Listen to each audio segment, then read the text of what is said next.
One, two, 1, 2. How's it going, How's it brother? going, bro? How's it going? Pretty good. Shit, man. Much love, man. I just wanted to say thank you for giving me the opportunity to speak to you today. I appreciate you reaching out, man. Always happy It's to all play. love.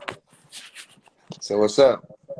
So yeah, I started KrylonTalk, brother, because uh, it seems like the new generation that's painting graffiti now, or kids are about to start painting graffiti or whatnot, tend to forget that there was people way before them painting graffiti, and some people are actually pioneers of the culture for people like myself in LA, you know. And I strive to show the people that you know what these guys were here before you. Get to know them. Yeah, I'm a victim of that actual scenario myself. So yeah, that's true, man. So what you're doing is awesome because there's like so many writers. I mean, like when I started, it was actually 1978. Um, as I started researching like my mama's records and stuff when we were living in Oakland. Yeah, Um, the writers that I was writing with, they were like 13, 16, 15. I was 7, and I was 7. oh So they're already doing it. So obviously, there's people before them, and so there's so many other writers that nobody knows about. Their their yeah, and their story would never get told unless old writers like us talk about those guys, mention their names, and then people find out, man, I didn't know there was this guy that had that name and etc. But yeah. yeah. I strive to show what I can and let people know by the people that I bring on and them sharing their stories. And another topic that I touch is a lot of cats forget that graffiti, what it is today, is not what it was before. Like before, like when I started back in '05, we didn't have the access to like the Montanas, the Iron Lacs, the Loops, and Yeah. all that fancy stuff. I started with a Krylon, brother, from the 99 cent store, you know. And Yep. I wanted to see if you could share a little bit about when you started, what year it was, and then what were you using when you started painting? Well, in 1978, the only two cans that we were using was Rust-Oleum, and 1979 it was Rust-Oleum Krylon. So and of course I was writing with this guy named Prism. His name was Toby. I don't remember his last name, but he's a black dude, and we lived in Fruitvale. And he lived in the same exact projects that I lived in right across the street on Cope Street. I'm in Cap Street in Fruitvale, Oakland. So his name was Prism, and then many years later, I see somebody writing Prism, and he's like the known Prism. Everybody knows you know, like he's like the first, but he's not.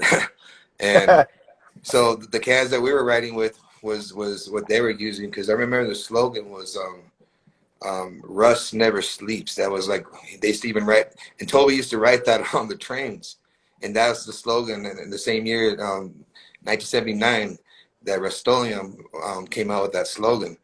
So that's what he used to always say to me: Rust never sleeps, and then paint never sleeps, and the trains never sleep, because we were used to write in the tracks. Um, so yeah, the only two cans I remember, but there's two other paint brands. It was like 'cause cheap brands that they would steal from their dad's garage, the grandmother's garage. So there was other cans that we used to use, but I don't remember the damn names. I wish I could remember. Like I said, I was only 7 and 8 years old when I lived in Oakland, so I was just mostly the lookout. And then I started writing on the trains. They started letting me write because it was a chill spot. The 23rd tracks. The Um, 23rd tracks. Shout out yeah, 23rd tracks. yeah, we're the first crew from out there. I mean, they didn't have no crews. Nobody had a crew back there. I mean, it was Toby, Sherry, Paulette. She was a lesbian chick back then, but she was a writer. And Dope. she used to write Jawa, because the little favorite character, she used to collect Star Wars characters. So they had Okay. their little crew, and then of course we moved into their apartments, and my mom was always working at the Golden Bay Meadows, the racetrack there. So we were always left alone, and we had a rough little life, but we would play with everybody in the projects, and that's how we ended up getting into graffiti because these guys were already doing it. You know, 1979, 1978, the year I started, that's pretty old now.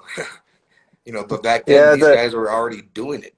And you know, these guys are, but nobody had crews. They were just little posses. Everybody was on. That's what they were calling it back then, little posses. So everybody had their little posse, and it wasn't a graffiti crew. It was just everybody. Nobody had a name as a crew. Just everybody had their own little names. And then my middle name is Dream. So that's how they end up started writing Dreams, because you know they told me one day, hey, start writing something. And then how they were picking their names, they were taking letters from their first, last, middle. They were taking, that's how they were inventing their names. And then that's how most of them were picking their names. So they say, what's my first name? What's your middle name? Etc. Boom. I tell him, and when I said Dream, they go, shoot, that's it right there. Start writing. So then they gave me my first can. So my first can wasn't a Krylon. You know, that was my second one.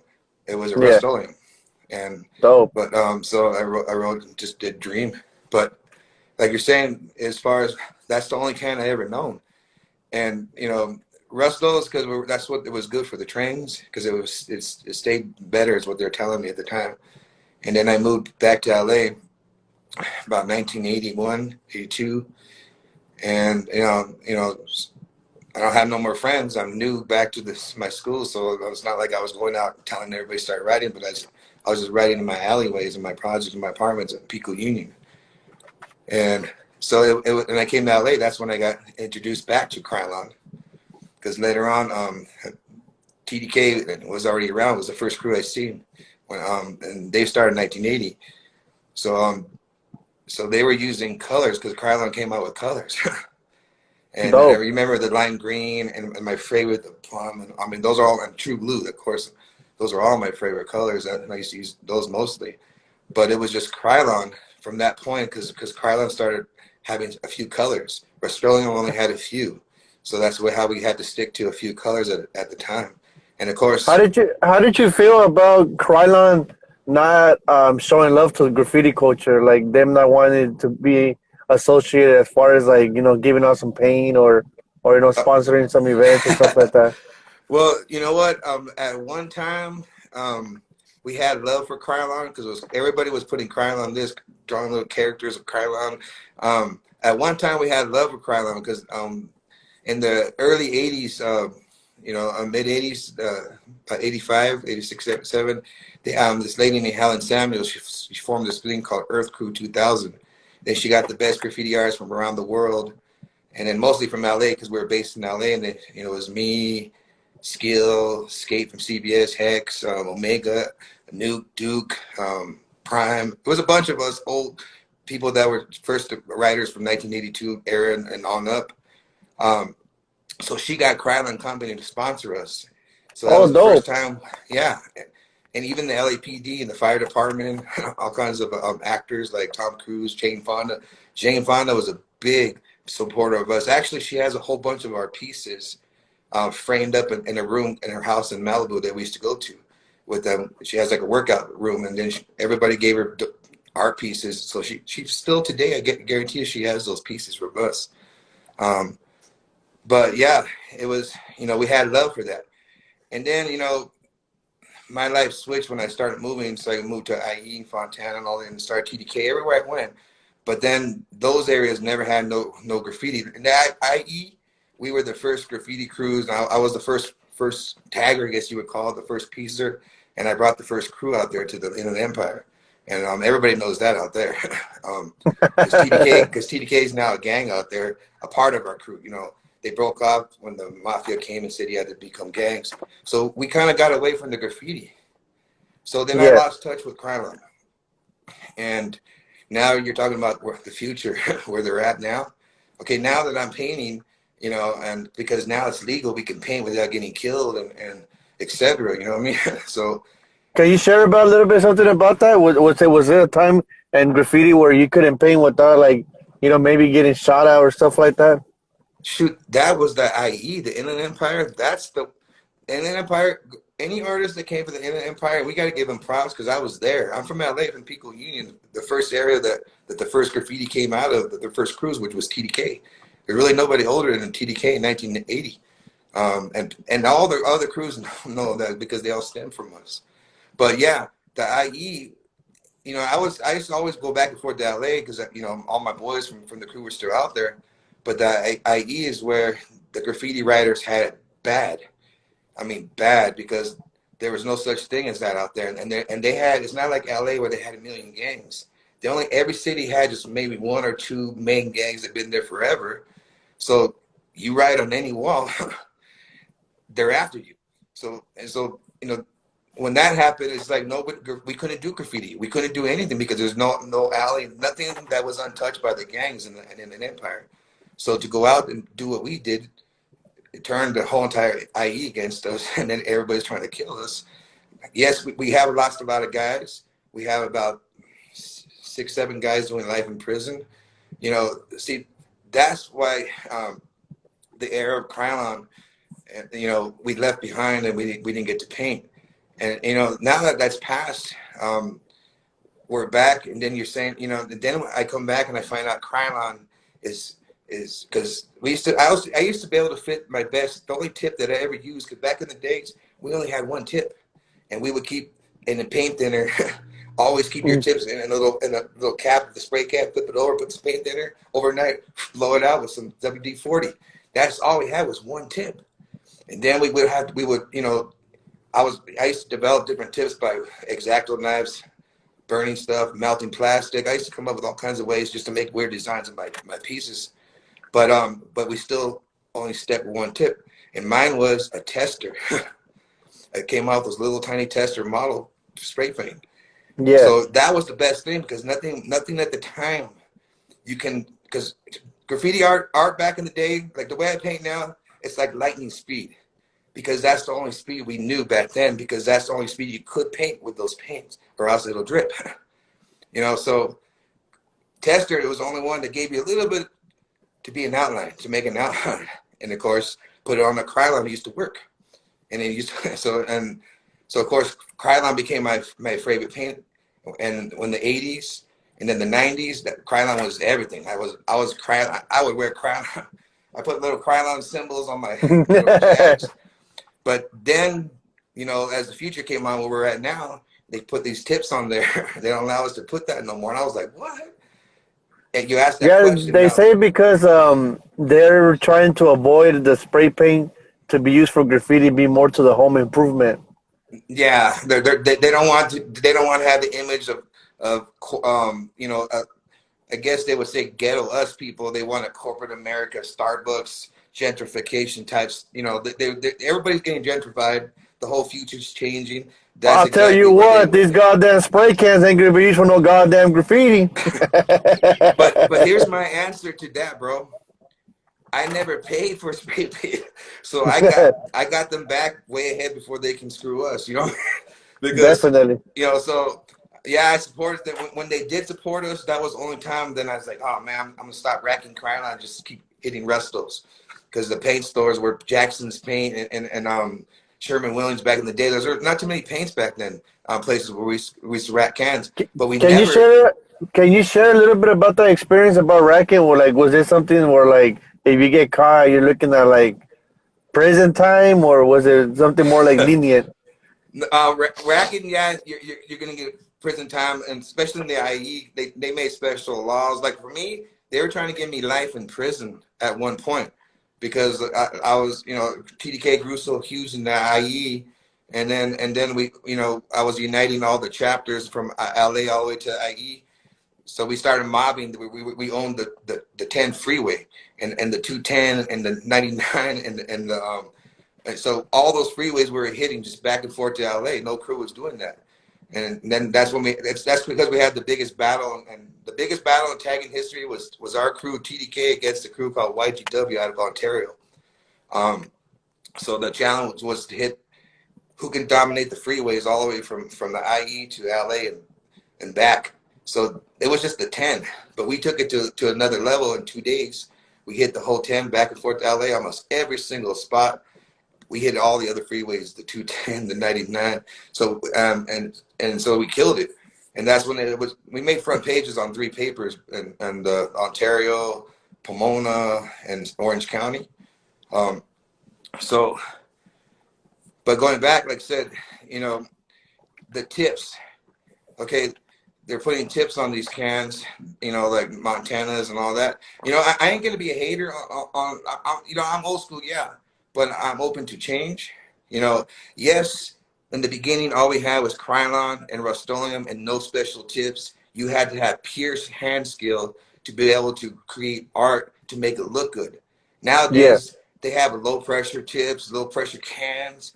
I'm still learning this stuff, bro. I'm honestly, but I'm having a ball learning. I'm not gonna hate on the dude that learned before me and he already knows how to use it. I still don't know how to use all those tips. I still use a tip I get from R&D called Alley Underground because it's like a remake of the tester. I go buy those by the hundreds, and that's all I use, a little purple tip.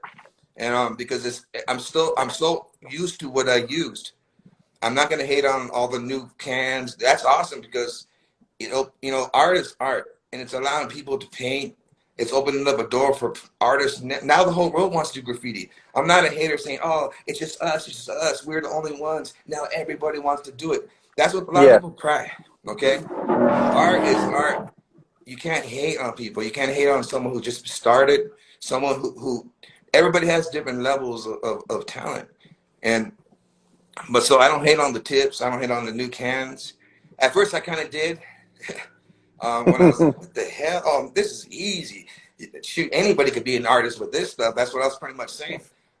But I always say, okay, give somebody an old school Rust-Oleum, old school Krylon, and give them an old school tip, and let's see if they can do the exact same thing in the same amount of time.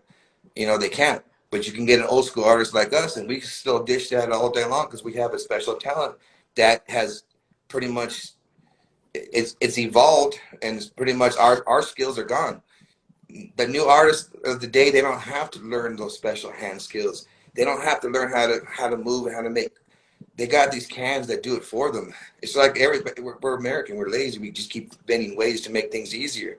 But I mean, you're gonna always still see me painting with one tip. Maybe add, so anywhere I paint, everybody, I still do it my old way because that's the only way I've ever known. Because no one taught me. I didn't follow. I didn't watch a video. There was no. I didn't have TV. I didn't have anything. I didn't get to see the the New York dudes. I didn't have anybody to influence me. There was nobody. I didn't bite off. I had to vet my own stuff, and so for me, everything I did was just me exploring. See, that's what's being taken away from artists today, is how their actual real creativity, because everybody just looks at, okay, this is the standard, that's what everybody's doing, oh, everybody's doing this, everybody's trying to copy each other, and instead of making your own. That's what art was. And graffiti in the beginning was just for Yeah. you to decide how to do your letters different every single time. If you look I at was, anything I do, nothing's ever the same. You look at all the artists nowadays, they still have this. And I even know artists I knew 20, 30 years ago who are still doing the exact same pieces they were doing 30 years ago, you know. But, that's to each their own. You know, if they're happy with that, then let them be happy because that's their creativity. Everybody has a different view, but nobody should be hating on anybody. So, yeah, going back into the Krylons, at the company, I know it's just about money. I know the game now. I'm older, 50. You know what I mean? Like I'm older, bro. So it's already it's we know what the world's about now. When we were kids, we yeah. were part of that blind world where we didn't know anything, and we were just sheep, basically following everybody. So Krylon wanting to change their image. They don't care about us because why? We're a small section. They got a bigger section over here that's gonna buy their spray paint. So, like I said, I don't feel too bad because I know I robbed from them all my entire life, bro. I never paid for a Krylon spray paint until 2 years ago. I bought my first Krylon ever. So I don't think, they want to turn their back on us. Well, it was a good ride. I got what I needed, and now Do you now have now Do I you have have a choices. favorite color? Do you have a favorite color that stands out to you on the Krylon, the old school cans? Yeah, the olive green and the plum and the pink and of course my favorite's always been true blue. I used to always just true blue and especially mobbing, that was my color. and I still do it today. Almost everything I do has been blue. Um, and now even more, you know, because my son passed, and so I'm more blue. So everything you see now is going to be mostly blue. You know, if I always did blue in my pieces before, now it's pretty much just the rest of my life. I'm gonna throw some color here and there. You know, I get commission jobs, stuff like that. But now, honestly, this I'm kind of anxious to try this new world of spray paint, bro. These Montanas, like I tried the Montana 94s, I tried the Iron Lacs, I tried a few other here and there that people given to me and stuff like that to try. Um, so I like kind of like the Montanas just for art, but it's the paint fades. It's not gonna last, you know. And if you still want to go out there and be a mobber, you know, I mean, I'm one of the few dudes that are still my age that are still out there hitting trains. Still, I still mobbing. You know, I don't stop anywhere I go, all around the world. Saddam's throne.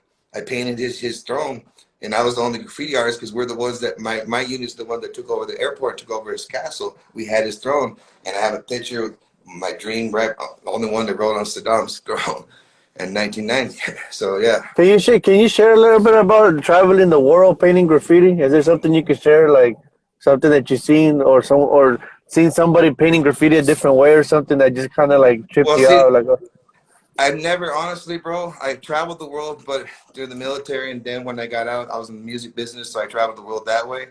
Um, so we still mobbed, but I've always been, till this day, you'll still see me. I'm still a mobber. I still go in the shadows, and I don't let nobody know what I'm doing. I don't let nobody know where I'm at, and I don't take no pictures, no evidence. I'm starting to take pictures now, because now I see we have to do this Instagram thing, but I'm still afraid, so I'm trying not to do anything. I'm just trying to go straight now, you know what I mean? Because if coming out public after all these years, because I got so good that people didn't even know who I was, and then this Asian dude in Oakland, in 1987, took my name, and I already had been writing Dreams since 1978, and I was already in TDK in 82, 83 as Dream, and I knew all the original artists from LA who know me. And then this guy takes my name, but because he went public, I went around the world painting. He's only been in Oakland. Came to LA one time. We ran him off. That was Hex was doing a battle with Slick. He showed up, but I'm TDK. You know, we ran into them. They took off. And that's the last time I ever seen that dude. But how'd you feel? yeah, How'd you but the feel whole about world that? Can you knows share now. about? Say it again. How was it back then when someone would take your name like that? Was it something big? Because I feel like now somebody could just start writing somebody's name and it's like whatever. Was Well, it the that same back back then, then? bro, is like you had to have some sort of honor. You had to be a man to follow a code that we all agreed upon. Now, the only way you could take a name was to challenge them to a battle. Okay, Okay. and these guys took our name and our crew name, dude. So we didn't know about it for many years because we didn't. There was no internet in those times and all, you know, all this stuff, you know. So you know, and to take a crew name, you have to challenge the crew, the whole crew, and it has a battle. And then those days, you would give it the crew because we battled a lot of crews, especially in the IE. There's a lot of crews that we battled, and then we battled for names. And if we would have lost, we would have to give up our name if we took on that challenge. No matter how, and we can't use, oh, we've been here 20 years, you guys just been here a year. You would still have to honor the challenge. And the same with the name. You were supposed to challenge somebody and take their name. How would And the battle will go just upon who has the better style? now the battle, you would have to have neutral artists at the time. We usually have about four judges, and then they would have to, it would have to be artists who are got skills. You can't have nobody who don't have skills as a judge. So the Okay. judge would have to be neutral, and then the style, the way it was battles were battled. Judge was just on the style, the use of colors, looking for drips that weren't intentional, looking for flares, looking for any kind of fades, looking for some creativity of their characters, and of course the most important thing is the style of the letters. So that's how the Definitely. battles were judged. So art back then, you had to have skill because people would challenge you. Nowadays, no one challenges, no one honors, no one respects people. I found five people with my name around the world. Five dreams, I mean, it's not going to end. I I feel you found on that one, brother. I feel you on that one, man. That's just like, man, these people. create. There's a guy out here in New Mexico writing create. I mean, there's people. Every artist that I've known, I've seen copycats of their name around the world. So nowadays it's like I said. Since no one's killing, like the days that we went through, it was life or death. Art, all the modern taggers today, they should be thanking us because we're the ones that went through the war, so the world would know we're here. You know, we had to. All the gangs trying to kill us. All the police hated us. The city hated us. Society hated us. They looked at us worse than the drug dealers and the gang bangers. And then we had those guys after us. So everybody was against the graffiti artists, and all we wanted to do was express this art that we have inside because we don't want to do those things. And Definitely. but I we feel had you. to I feel die. you. We had to die to get that. And then now everybody's painting freely, and all that happened because some of our friends have passed away. I have friends that died, and a lot of other crew members I knew that died. They all died believing in what we were doing. And graffiti could be something for everybody has their own version of why they do it. It's not all the same. You can't be, oh, I'm an at-risk youth. You got guys from crews that we used to call the rich crews that later started after we did. All the kids from North Hollywood, they came from rich houses, but that made no difference. They could still be graffiti artists for anybody. But some people in the ghettos were thinking, oh, no, this is ours, and they're taking it, and etc. And I was a part of that, because I'm from the hood, and Yeah. and we don't rat and snitch, and we don't go, on the internet and say, boom, boom, this is us. I did this. That's, so everything had to be kept hidden. How But did you feel? How did you feel when it was actually accepted as something mainstream? Did you feel at peace, or did you feel like it doesn't feel right? um, on that part, I'm okay with it because honestly, it's not just something that a poor ghetto kid who suffered, who's been beaten, who's been homeless, who's not the life that I lived.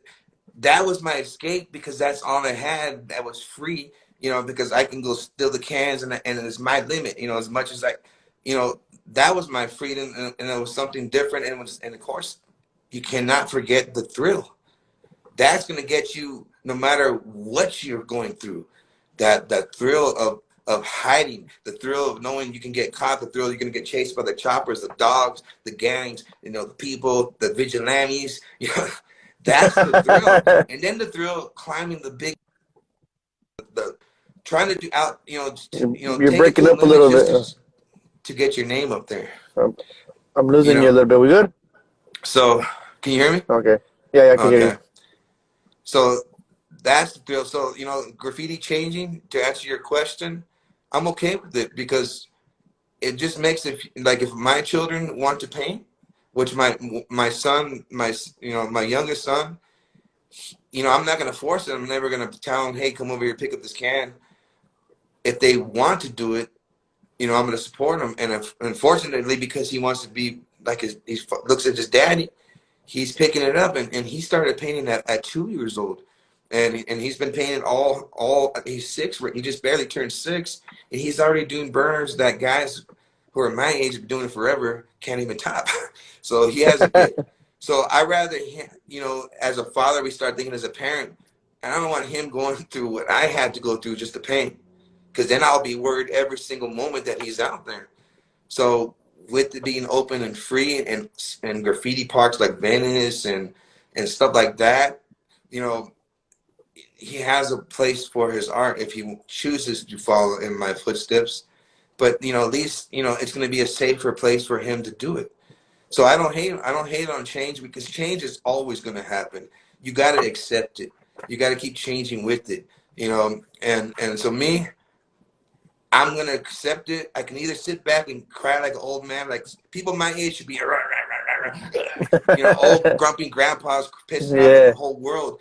I got screwed by everybody. I knew every single artist out there just because I was a little bit younger than them, because they started when they're like 13, 15, 16, just because I started when I was a kid. and I was already good. You know, they hate, and it's not, and now I don't give a crap about all that, bro. I'm too old. I got one life to live. I'm gonna paint because my son that passed away can't do it, and he wanted to paint. So I'm gonna come out and paint, and never gonna stop again. And I don't care what anybody out there says because I know who I am, and I know I'm first. And I ain't gonna say I'm gonna be the last, but I know I was the first. So you know, with that said, bro, Definitely. like I said, you know, It's the Krylon, passion for it, man. And when you love something, you just go get it, bro. And it's like, I feel like that should be with anything, in life in general. You love something, go get it. yeah, bro. You know, life is too short. When we start figuring out as humans, man, we're going through so much in this life, and all we do is hate on each other. You know, when you learn to get to the point where I'm at, where I don't care what you're gonna say about me, like for example, like I'm not gonna care. I'm not gonna care because if I let what you're saying about me affect me, then you are taking away my life that I'm never gonna get back. And I don't got that kind of life to waste because I only got that for my children and for those who want to be a part of my world. So continue. And what you're doing, we need that because there's nobody telling the lost stories of Krylon, the beginning artist. Whatever you're attempting to do, I commend it 100%. That's why I want to back you. If you ever need me again, just hit me up, man. Because, I like I appreciate you, said, brother. I appreciate you. we could never tell stories because if we did, that means getting a life sentence. I could never. When that other dream came out and took my name, and the IE Fontana Police Department were there trying to put me away for life. And that's a fact. I was fighting a life sentence, and also too, people could tell you that. And I got locked up too. I served in the combat. I served, I served my country, and then I had to go straight into jail, and for something I didn't do. But I got snitched. I did the time. But the point is that we can't waste any more time with BS. You know, And going back to Krylon, man, shit. Even though Is they it? changed on me, it was a part of my life. I'm not gonna take it back. Krylon was a big part of my life. They may have sold out in later years, but the years that they were there for me, it's something I'm never gonna forget. So it's always gonna be special. Krylon is always gonna be special to me. But during the era that it was part of my life. It's not a part of my life now, because now I got Montana, I got what's the other one I just tried out the other day? Ketchup, They and got I'm the, trying all these cans. I'm they got I'm they not gonna got be all a kinds of hater, stuff right now. but How about how, also how about how about about the tags? Like coming up when you were coming up, was there something you were using to catch tags, such as like markers or stuff like that that possibly is not even known of today? now I was never a tagger. I mean, Okay. even though I became a monster tagger, but people are never gonna really know that because why? I never used to write my name. I wrote TDK, and then at the one era when I was mobbing, I hit up every single city. Everybody saw TDK everywhere, and they don't realize it was me. So, because if I would have wrote my name, they would have been after me. Breaking up a little bit. You hear me? Yeah, like I said, if I would Okay. start writing my name, living in the spot where we're at, because the gang units were worse for, and IE they were set to demolish you because they wanted to eradicate before you even started. They were trying to wipe us out. They even used to threaten us, saying we're going to bring the KKK back. There's even articles that I could pull up and show you that says police officers moved out of Fontana to get away from TDK because we were going at it with the police and the sheriffs and every single gang, and those articles are out there. So now tagging, um, I only became a tagger because when I moved to Fontana, there's no tagging whatsoever, and I just wanted to feel at home. That's really Yeah. that's honestly that's exactly the truth. How I became a mobber is that I did there was nothing on the walls. So I was like, shit. I recruited this guy, Manuel Sanchez, who became trainer. Um, and then so Manuel and Krenner, I'm saying, sorry, Krenner. So he got his name, and how he got his name was off his street. So we used the name Cranner. So I took him and I said, hey, he had two bicycles because he was kind of like a little rich kid, you know. So we had two bikes. He got two backpacks. I went and stole a whole bunch of paint, and then we filled up those two backpacks. And then 2 nights. This is in the newspapers. And 2 nights. And this was 1988. 1988. So we hit up the whole entire city, every single main street, foothill, baseline, Sierra, everything was hit up, even the police station. They said, and then the front page says TDK did 2 million damage, $2 million in one night. So then after that, I could not even let a single soul know who I was going to Fontana High School. So, but I became underground famous at that school because nobody knew what graffiti was. And then I met a friend named Frank who became Seckle from TDK, and he's one of the first artists from way back from those times. He was part of Earth Crew 2002. So he became my best friend. He's a Filipino dude, and that's how we always think that everybody. Because back then I kind of look Asian because I'm Native American. You know what I mean? I'm Navajo and Mexican. So. And then I used to have long hair. All of us had long hair in those days. You know, little pompadour, little, that's what we had, So Yeah. he had that. We both had that because it was disco days. It was right after the little Toyota Nissan's era went through, and then the disco, and then all that went through, And then it was this area. They were still tying their pants at the bottom. Remember that? So, like that said, like, that's how I think they confuse us because, I look like, if you compare us to that dream look, me and him when we were young, we look exactly the same. So I'm over here out here in the harbor area. I'm from LA, but I'm out here in the harbor area. Have you ever had the chance to come out here? all the time, bro. And I wish them all. I know all those areas. Like I said, like our goal was we had a Thomas guide, and I had every street.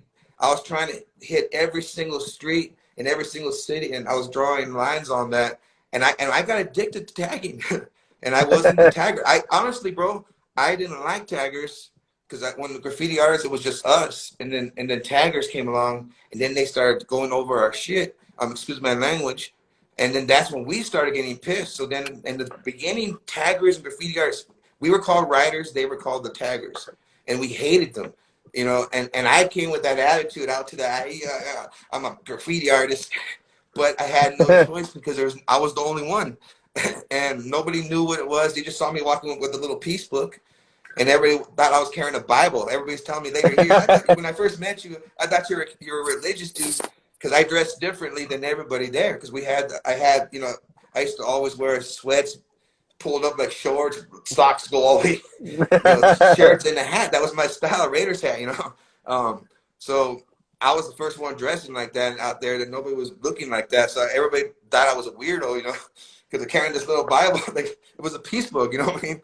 And then I opened it up and they saw all this color, and so, but. Man, you're bringing some memories, man. I haven't talked about this stuff in a long time. There's two terms that's used in the graffiti community and culture a lot, and I wanted to see if you could share what your take on them, how you feel about them, and those terms being capping and toy. Okay, now toy when that came out, like writers started using that word big time like 85, because 85 is when it became graffiti just spread, bro.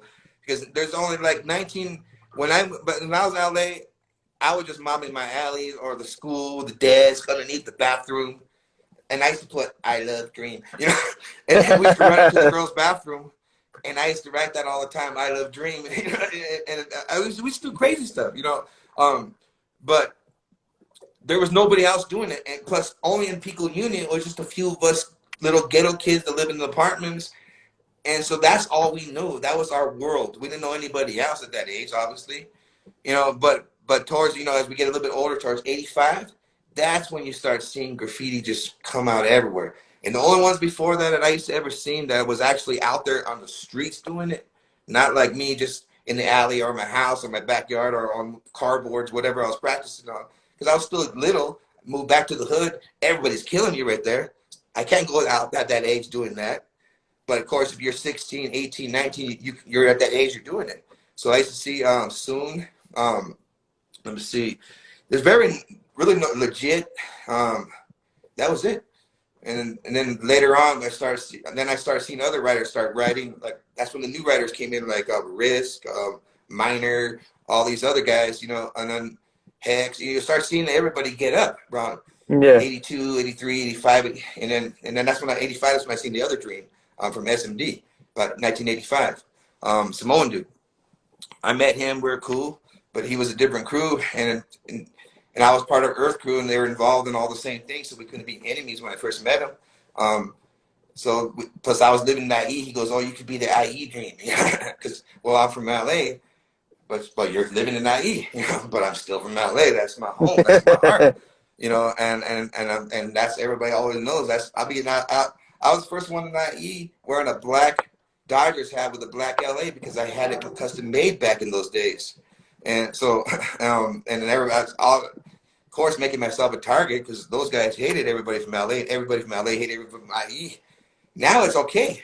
Now I see the writers from IE mixing with the writers from LA like it should be. Man, everything started as you learn, everything's growing pains. Everybody had to go through until we could figure out later on, man, why are we killing each other? We just want to paint. Why can't we just paint? Why can't you just leave us alone? Why can't I just go on the wall and whatever I got inside me, why can't you guys allow me to get it out? Why do you want to hinder that process? Why do you want to comment on that process? Why do you want to come on this little Instagrams and internets and that's like being a snitch, talking about people and posting things, and that's all you see now. That's why I stayed away from all this stuff. I barely got on this stuff like a year and a half ago. And because I already knew once I jump back into the scene, everybody's gonna be, I was like, so I didn't care because I got my own life. I'm still painting everywhere I move, every state I lived in, every country I've been, I'm painting. I don't stop because I'm doing it because beginning when we did it, it was because something that we loved. It was something that we wanted to do. We didn't have no visions of going to a gallery or, all that competition came later from people start, oh, I'm better than you, toys. Like, I don't use that term. Like I said, that came in that time. I don't call people toys. I don't believe in that because if I call you a toy, I'm responsible for hindering you from becoming better. You may never get to a level that one artist, but who decides who's better? Who decides? Do you know a little bit about why the term toy? Like, why couldn't it be like, hey, you're garbage or hey, you suck? Why toy? Do you know? When we started using toy, like I said, in TDK was already had that term. When I started hanging around TDK, it was 1982. They already had that term. So I got Troner from TDK, Juan Marquez. He's the one that got me in TDK with design, Edwin Mexico design, or the OG design from 1980 TDK. He's the founder of TDK. They already were using those terms, so that was before me. Because when I was living in Oakland, I never heard of no word toy. They actually were using the word in Oakland for somebody. What were they using? And this will be history over here. If I can remember that word, that's a part of graph history too, because there was another word that in that area in Oakland they were using for the word toy. What was it? Shoot. God, I'm gonna sit here forever. When we get off this, I'm gonna be for the next week. Anybody who knows me is gonna know I'm gonna pot.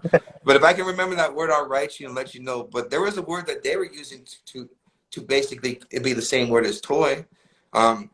But I honestly, to tell you the truth, and I'm not gonna, I'm the guy that's gonna tell you the truth. I'm not gonna have to lie. I don't, TDK, when I got around them, they were already using that word, and I never thought to ask them what it meant. I just knew that when they were calling that guy a toy, they used it for many purposes. He's biting. He's a beginner. He's not a, they had different terms, but so I don't know where that came from. But all I know is TDK. When I got in them, those guys were already using the word. Can you share a little bit about how you feel about capping and when did you first start seeing capping? Like people going over, like I see people going over pieces with little throw ups and stuff. Okay, now that back in the day, there was only a few of us, and then so there's plenty of wall space.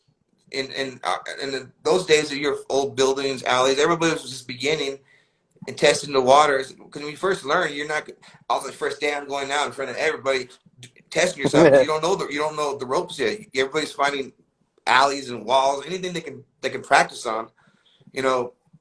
But so there was plenty of wall space, but we knew as we saw in 85, 86, 87, the explosion of crews. And then, of course, everywhere I went, I'm responsible for, I'm the first one in Pomona. They can tell you that too. Ben Frank, all these artists who knew me in 1982 in Pomona knew that we were the first tagging crew there for the first ones. TDK was me, Smurf, and Tron. Tron and Smurf were brothers, but Smurf was no longer really TDK because he got into Crazy Riders. And, Okay. everybody was all the crew members got into gangs. I moved all over and ended up in the IE, but I was living in Pomona, and then we brought graffiti there. So they had West Side, they had gangs, and then they had a gang that was kind of started to do graffiti. So then we didn't know we were hitting up in their yard, and that yard's still there today. It's the train tracks in Pomona. That became the first graffiti yard. They actually started, not us. We just happened to invade, and then that's how they ended up fucking going after us. And then all Pomona was after us. But then we started graffiti over there. There was already graffiti artists there in Pomona, don't get me wrong, but there wasn't crew. There wasn't a crew there. There was only two graffiti. This guy named Oski, Joel Placentia. If I could find that guy, he's a part of my history. But his name was Oski, and his name is Joel Placentia, and he was actually really good. He was one, for his level at those times, he was probably one of the best. And people don't know because he's from Pomona. And then Ben Frank, he met us in 82, and then we got him into graffiti, and he started in 1982, and he's still painting. He's still an artist I recently reconnected with, but he met me in 1982, and he knew me as Dream. He can testify. I met him in 82. He was Dream, and so, but he ended up becoming a phenomenal artist. Just never got his credit. He was part of Earth Crew 2002. And we were actually being him and Seckle and a bunch of, we used to drive to the meetings together. But, since we were from that area, we weren't back in LA, all the writers were hating on us. Everybody was kind of hating on us. Even when we were doing the Pico Union walls, even Mir from CBS, I tried to reach out to that guy. I was there the day he got into CBS. Yeah. We had an extra wall in the back on the store. The owner gave him a chance. Well, he got some cans from the crew, and then he did a Virgin Mary. Awesome, for a beginner, and it was dope. And he had skills, so he got into CBS that day. Skate was still around, and then I'm trying to reach him, hey, dude, because I like I said, I've never been a part of the internet. I didn't know what was going on. I didn't keep track of the LA and all these writers. These guys eventually obviously did. And a lot of us, we stayed away. We went on to live our lives. We didn't stop painting. We're just not in their little circles, but doesn't mean that we're not there. But now I come back, I'm hitting everybody up. Oh, I don't know. Oh, because now they got some art pieces. You know what I mean? I don't respect nobody like that. You know what I mean? I treat, everybody who knows me, they can tell you for a fact, I treat you with respect, and I'm never going to do you wrong. And that's a fact. And from everybody who knows me, I got guys who still know me since we were 4 years old, and now we connected. Like I found the OGs from TDK, the ones that were in there before I even got in center, but they got they kind of started OFA that got that and the Rio. Those two guys were in TDK in 1980, 1981, and so we're all back together. I found Cesar. I found all these guys, plus I found a lot of guys who are now like in CBS, UTI, LOD. They're all in different crews now, but they all started with us, With TDK. And then we have a couple crews who originated kind of like basically from members of our crew. Everybody started making their own crew after a while. In Pomona, we made a bunch of crews. because everybody, when we were the first crew in Pomona, so everybody wanted to get in TDK, but we're like, no, you got to start off, go put in work, go get up, start another crew, put in work with that, and once we see that you're putting work, then you can get in TDK. That was the rules to get in TDK. So we started TWK, the world's known, RTD, Ready to Destroy, and D2R, Down to Rock. Those all started Pomona with the guys, Gilbert, Sketch, all these guys, and no one's talking about those guys. No one's mentioning Richard Olivas, all these guys. Because why? Because they went into prison, became big dudes. They're not into that. There's a lot of people like that. A lot of our members. At some point, did you bump heads with any New Yorker? Like they came down to Honestly, LA or IE? the Like at only some point one, did you guys bump heads? I've never ran into, to tell you the truth, and this is real, even now I'm thinking about it, the whole entire time we were riding in LA and IE, all those areas, I never ran into one New York artist except for one. His name is Jason. He moved to Fontana. His name is MET. But he had a crew from New York. I forgot what it was, but he got into TDK. Okay. And we accepted him like open arms. Oh, from New York, oh, cool. Someone else with a different flavor. Let us see your styles. Weren't hating. Now we did have a battle with Crew a long time ago. It was LA against New York, where Vulcan and all those old dudes from New York, and then all the guys like from here went. Hex went out. Everybody battled. That there was stuff like that going on, but New York came out with the wild styles, and we got it, and we can't lie, they were doing it before us. We did have dudes in LA who were doing it probably before them, but it wasn't called graffiti. They were getting out, they were activists, they're getting their message out. So we can't really say who was first, but as far as getting noticed because they had those subways and getting the art on those subways, that's how they got noticed. And then of course that's when everybody started taking notice, and then breaking came and popping and all that stuff came in, and then it just stemmed it. The New York City Breakers, all these things came in that stemmed graffiti, and then movies started coming out, and then Turk 182, based off a true story, everybody knows, stuff like that. So that's how New York. Plus New York was had a lot of areas for that. LA was still always, LA has always been too much gang banging. That's always been LA. That's always been our fault, is that we're too deadly.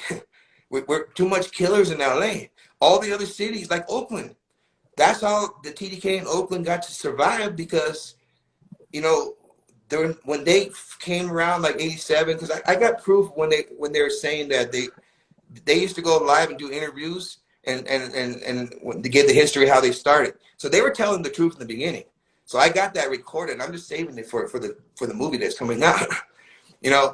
But they need to tell the truth before the movie does come out. And but you got a movie coming out? We're working on a Netflix special, the Pico Union Originals, talking about the history of TDK. Oh, that's dope, brother. Much love, man. I wish you the best on that. Thank you. So it's almost done. The production is still done. And we got a couple other shows coming out, but I can't spill the beans on those yet. But it's happening, And there's a question I wanted to ask you. Is there a graffiti writer or maybe someone that influenced you to be like, I want to be like that, or made you want to start writing? No, Troner. Troner. Because I was already doing graffiti with Toby, and Toby was just I just liked Toby as a kid. Of course, he looked up to, like a bigger brother, and I didn't have the fire yet. Even when I did my first little throw up on the train, I didn't have the fire yet. It was when I went back to LA and I seen everybody starting doing it, and then I met Troner. Troner had so much his level was beyond anybody of his time. His letters, his characters, I mean, it was amazing. So he was actually, and even though he's a year younger, his brother Smurf, me and him were bros first, and then I met his little brother Tron, and then me and Tron just became best friends. But his level, because his art was amazing, and his characters was beyond like it's still if you would bring it out today, it would not look old school. So I was doing wild styles. I was doing crazy because that's what Toby and them. And then I was doing bubble letters and I was doing 3D. So I was pretty much one of the first guys that was doing 3D because you know that's what I've been doing since the beginning of time, making my letters look like they're popping out in different shapes. But then you know when you know I kind of stopped doing my name because I kind of took over TDK when it all died out in LA and we moved to IE. I don't want it to die. So I just built the crew back up and I just took it over because design had to lead the country. So there was no leadership and everybody broke up. But not me. I kept whoever was around together and I continued to grow it. So so I started only doing TDK. And people used to call me TDK. Everybody who met me, girls, oh, there's TDK. Hey, yo, TDK! Come Because I would over tell here. everybody, hey, my when we were a crew, was to take over everything. We can't be greedy. If we're gonna be a crew, then we only do the crew. You know, we'll have our names, but the cops are gonna know who we are. If we're going out there, they're gonna be a target. But if we're writing TDK, there's a lot of us, and they can't pin that on any one of us. So if we go out, and every time we get the crew out, instead of writing our name and being greedy, we get the crew famous. So it's take a sacrifice for the crew. Yeah, once in a while you'll hit your name because you want to get those spots and get recognized.